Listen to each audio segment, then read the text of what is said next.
Since the escalation of the Israel-Hamas conflict following Hamas's terror attack on the 7th of October, the West's eyes have moved from Ukraine to Israel in dramatic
there's a sense that whenever there's conflict in the Middle East, that people immediately say that somehow Russia is going to benefit, and I'm not always sure how true that is.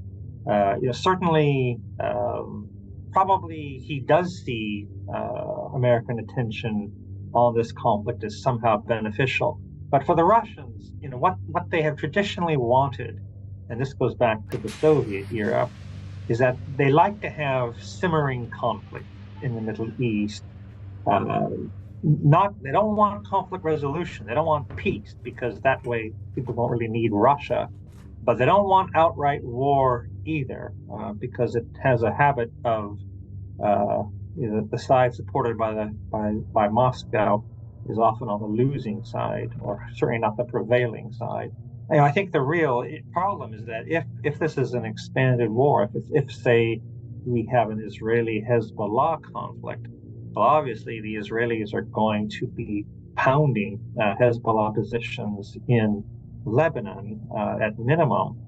Does this mean that Hezbollah will end up withdrawing its fighters from Syria to Lebanon? And if that's the case, does this simply increase the burden that Russia has to bear for propping up the Assad regime? The Assad regime, they've done pretty well by it so far, but if Assad's opponents see Hezbollah leaving, do they become emboldened? Russia doesn't need a conflict blowing up in which it might not be able to help its own allies very much.